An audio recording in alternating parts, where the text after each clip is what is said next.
Hello, everybody. It is the last episode of this year's To Be a Legend. It is our season review, and we are going out with a bang.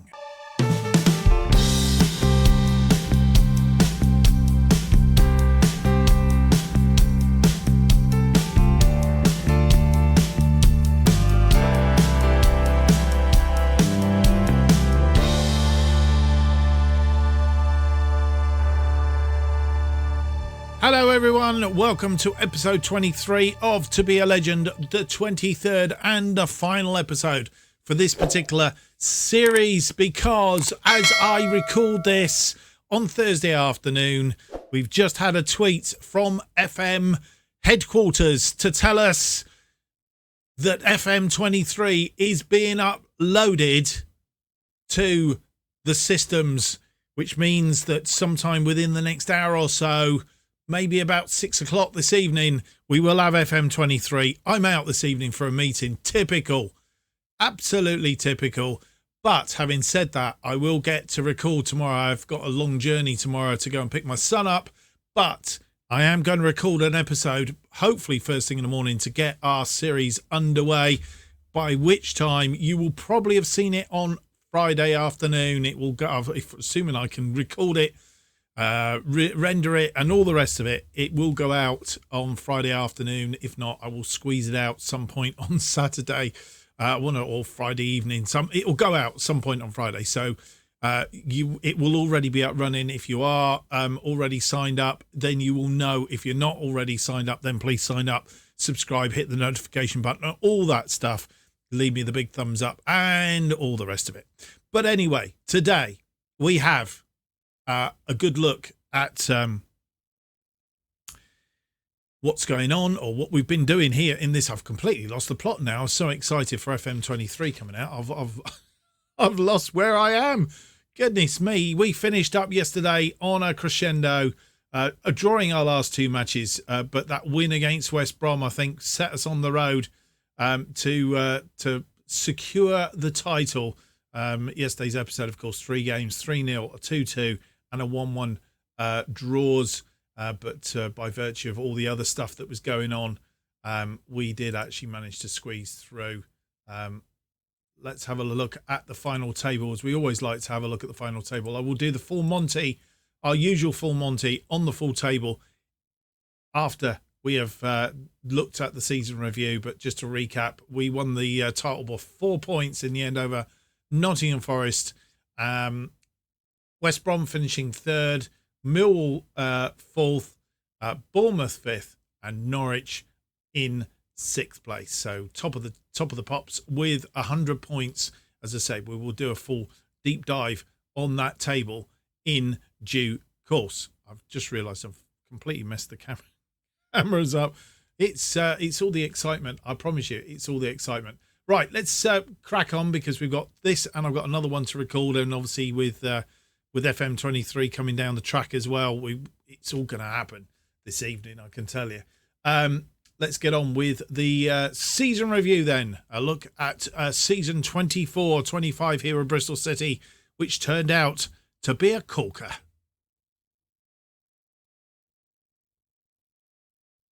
And here we are for the season review. It'll be interesting to see in FM23 what this season review looks like. I understand it has changed slightly. But it was a good addition. I think we had it in, I'm not sure if we had it in FM21. I think we did, but they tweaked it a little bit for FM22. Right, incomings then. We had a good selection of players. Just to recap, I think Katie Gordon, he's here for another season. Is Katie Gordon. He's through till 2026. Zarate wouldn't join us for another season, and I think it's only Katie Gordon that we've asked to come back. Don't think Delap or Fernandez has. But anyway, top of the pile for our star and best transfer in this season, Nathan Phillips. He, of course, come in as our central defender. Played 16 games for us, coming in from Bournemouth in the January window, because Tyler Moore had gone out the other way. 1.3 million we paid for him. 7.39 average rating, 16 appearances. Didn't score any goals, which is strange, but I think, if my memory serves me right, was he... where are we? I've lost the report. Medical report. Was he out? Or did I just dream that? No, I must have dreamt that, I think. Right. I did dream that. I did dream it. 16 appearances anyway. We'll check the transfers, but I'm pretty certain in saying he came in January for 1.5 million. It says, I'm sure it said 1.3 on the other screen, but there must be a couple of 100,000 in the pot as well. Connor Roberts, 800,000 from Brighton. He's a 29-year-old right back, can play left back as well, but we predominantly played him out on the right. He was injured for a little while. But he has played 34 games for us, scored 2 goals and 9 assists. So he's contributed 11 goals all total, 6 player of the matches and a 7.40 for the season. As I say, coming from Brighton by way of Swansea, Burnley. He was really from Swansea ultimately, but obviously went out on loan and sold to people like Burnley. 800,000. An extremely good buy. Another good buy was Tom Deli Basharoo. Came in from Watford for £1 million. 25-year-old central midfielder who could also play out on the right and left side. Prefers the right side, I have to say, but can play out on there. But generally played in that midfield role and was very good at it as well. So could go up as attacking playmaker, as we did use him a few times. 43 appearances, so he was pretty much an ever-present throughout the season. 7 goals, 13 assists. That's where his magic came from. 20 goals he provided us. 4 man of the matches, a 7.30. To be honest, I'm surprised Watford let him go, realistically.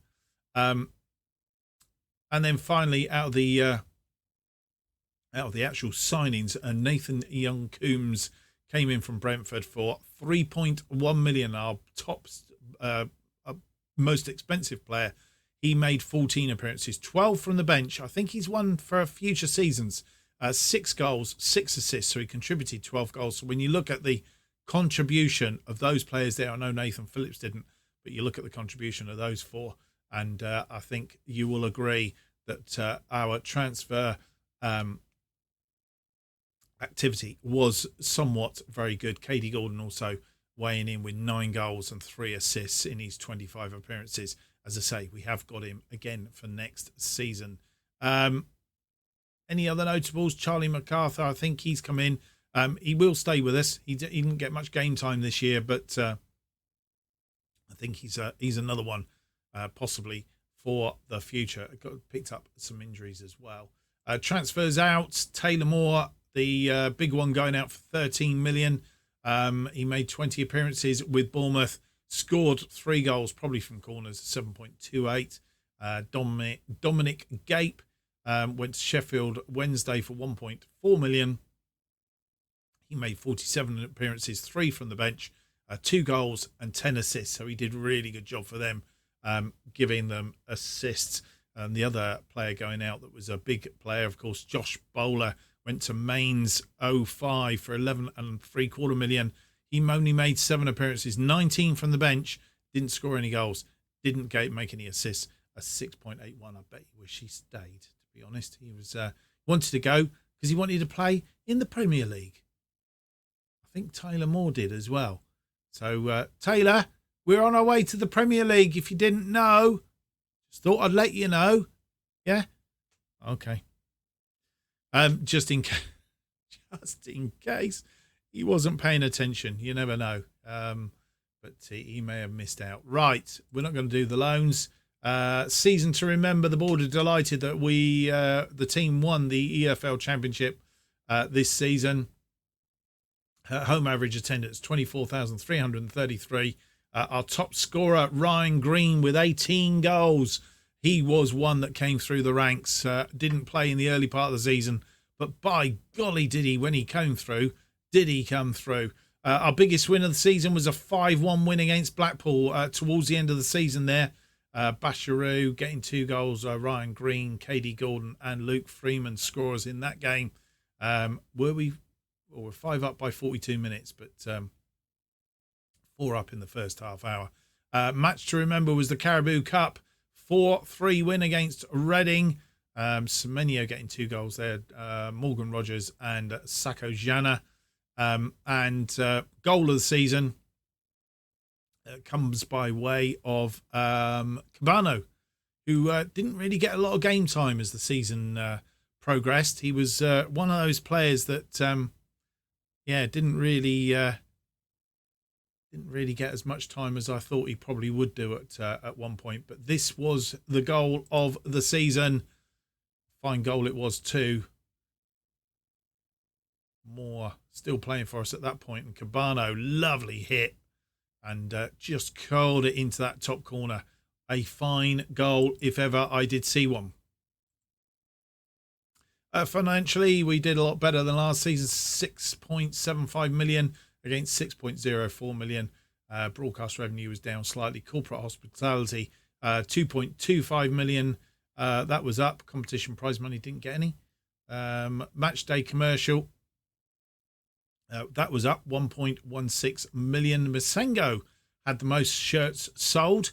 Then Young Coombs, Dowda Green, Ryan Green, I thought he would sell some shirts. And Williams were the top sellers in the season. And then the final 11. So the best 11 of the season then. Darren Bentley in goal. Cameron Pring, who really made that left side of defence his own. Tyler Moore, Ben Nelson, Connor Roberts, Joe Williams, Deli Basharoo in midfield, Morgan Rogers, Luke Freeman and KD Gordon out on the right-hand side, and Ryan Green, who ended up being our top player up front there. So he did extremely well. Manager of the month in December, manager of the month in March. I'm presuming we haven't had the manager of the season awards yet. That's probably because the playoffs have still got to be played. So that would probably be why. Normally we would do this season review on the 1st of January, which would pick up these things, but we haven't got that far.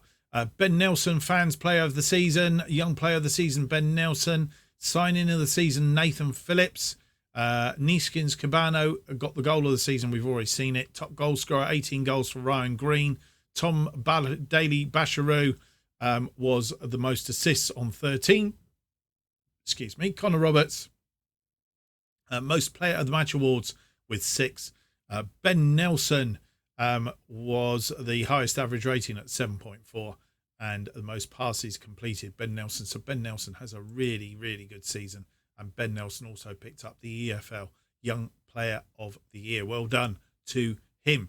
Records, we've already picked up on most of these. One we haven't picked up on, Dan Bentley got 17 clean sheets. Most clean sheets by a player in a season. Worst discipline was Joe Williams, 19 yellow cards. He's such a bad boy. Youngest goal scorer was Ryan Green, 17 years and 108 days. And the oldest goal scorer was Luke Freeman, 33 years and 21 days. We'll have a look at the table properly in a moment. But Bristol City won the Sky Bet Championship. And this is what Brandon Smith from Football 365 said. Bristol dared to dream. And thanks to the great run back at the start of the season, their promotion dreams came true. There we are. Right, just bear with me a second. I've just got to sort one thing out, and then we will come back for a deep dive on the final table. And you come back for this screen purely because it just tells the story of our season, really. I know it said we had a good start to the season, but it was a bit mediocre if you look at it. We started first 16th. The lowest point we got to was game 2 when we dropped to 18th place, and then after that we did climb up the table. By the time we got to game number 10. We were 5th in the table, dropped down a little bit, then up and down a bit like a yo-yo, but then climbed over a couple of games, got up to 3rd, and then that was in game 15, and then we never looked back really. 2nd, 3rd, 3rd, 2nd, 1st. We were 1st for quite a long run through to game 25. Game 26, we obviously were, I think at that point, knock for knock with Norwich. Dropped down for one game to 2nd place, but back up to 1st, and then pretty much didn't leave the top spot since game 27. We just stayed at the top of the table, which was absolutely splendid. Right, I've completely messed up now, I think. Here we go. Let's go for the tables. League table then. Let's have a look and deep dive, as we normally do, our home record for the season. As you will see, we were 3rd best in this one. 49 points at home. We did throw a few wobblies, lost 4 games at home. Those games against Coventry 1-0, Millwall 1-0, Nottingham Forest 1-0, and a 3-2 loss to Norwich. 4 games lost at home then, 23 games played, 15 games won, 4 draws, 4 losses, 48 for, 19 against. That's a goal difference of plus 29 and 49 points. Nottingham Forest doing the better, of course. Only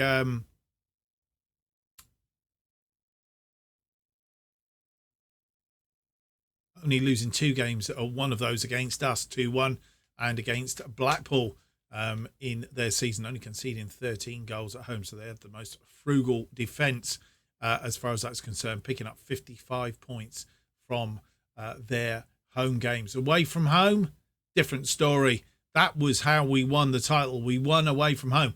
You wouldn't have thought so by the end of the season. It went a bit haywire, but we did do all right. 2 games lost on the road. Those games against Norwich. So we lost both games against Norwich. They were the only team to do the double over us, and also a 1-0 loss at Bournemouth. But apart from that, as you will see, our last, I presume these are the form guide at the top here.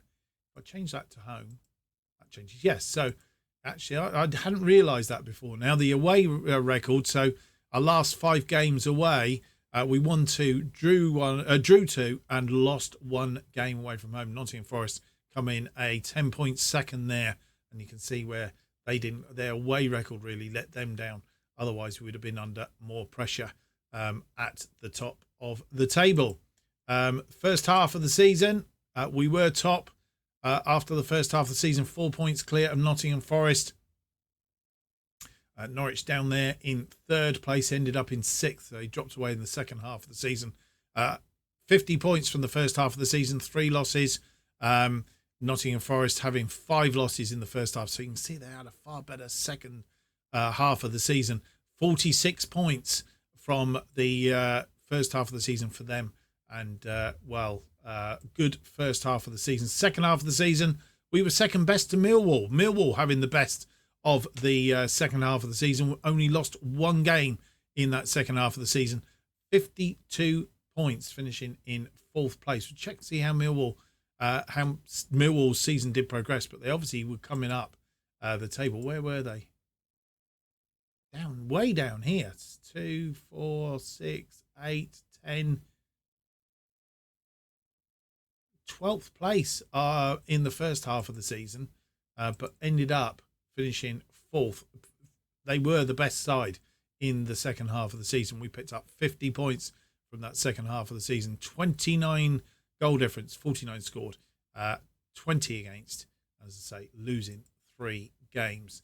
The last 5 games of the season, we weren't anywhere near our best. Millwall were, Nottingham Forest were, and they were coming fast at us. We actually were the 7th best side, as it turned out, in the last 5 games. Only winning 2, drawing the other 3. So we didn't lose, but we could have done a bit better, I think, in that run-in. And we didn't score many goals either. 7 goals for, 6. No, I'm looking at the wrong line here. Sorry. 9 goals for, 5 against. A plus difference of 4. Media prediction at the start of the season was 3rd. We finished 1st. So that wasn't too bad. Nottingham Forest were expected to finish 6th, finished 2nd. West Brom were expected to finish 5th, finished 3rd. Millwall were expected to finish 1st and actually finished 4th. Bournemouth were expected to be 2nd and finished 5th. Norwich expected to be 4th and finished 6th. Relegation-wise, the teams that expected to go down were Rochdale, who finished 23rd, Burton Albion, who finished 18th, and Blackpool, who actually finished 14th. So they exceeded expectations for sure. Right, transfers. Didn't want to do that. Wanted to do our own transfers. If we can go in there and have a look. Here we go. Transfer history. Just to recap, because we were checking on something, weren't we? And outgoings, Taylor Moore went in January. It was Nathan Phillips did come in January as a replacement for Taylor Moore. That's what I was trying to check on. No transfers going on to date. Well, that is pretty much it, boys and girls. There isn't a lot more to tell you in respect of this particular series. It's come to an end, but it's come to an end in such a way that I think you can safely say we had a very good season. Let's go back to the table if we can. Can we go back? Yes, we can. Yeah, it's finished in a good way. Exactly what we set out to do, really, in this particular series, was get Bristol City promoted. As I have said, I think in something else I was recording, it might have been yesterday's episode, I am looking to do another Bristol City. I don't think it'll be To Be a Legend, but we will do another Bristol City save at some point this season, which we will actually record for you. So if you're up for that, then please leave me that big thumbs up and make some comments down below. That'll be really, really good for me. Well, I hope you've enjoyed this series. If you have, then please leave me that big thumbs up, subscribe, and hit the notification button. That will keep you up to date with all that's going to happen if FM23. And as I said at the start of the episode, it is that FM have announced that they are loading it up onto the systems as we speak. We're just waiting for it to drop so that, and I'm sure there's lots of people there invigorating Steam to see if it's there. So we'll get underway with that soon as we can. As I said, I am busy this evening. I am busy tomorrow, but I will try and squeeze in an episode. It might be a very short episode of our new series. What else can I say? I just really hope that you've enjoyed this extra series this season, and thank you very much for watching. Don't forget, if you want to keep up to date with all that's happening on this channel, then please follow me on Twitter at JustOffsideFM. And I'm hoping for big things as we go into FM23 iteration of Football Manager. I'm hoping that we're going to gain lots of subscribers, lots of people that want to watch Football Manager videos. So a really, really big thank you for those of you that have been watching, have enjoyed. As I said, put comments below. Let me know what you want to see. I'm happy to try and meet your expectations with regards to what we want to see. And it's just great to have you on board. Look out for FM23 content. We are going to release an episode every day next week. And I hope you're going to enjoy it. It's going to be, I can tell you because it's out, and hopefully we'll have the first episode out. It's going to be Chelsea in a beta save. It's we're calling the series Making Chelsea Stand Proud, as in Stanford, stand proud. It's a play on words. I don't know. I'm confused. I'm excited. Hope you are for FM23. We'll see you very, very shortly. Until then, it's a very goodbye.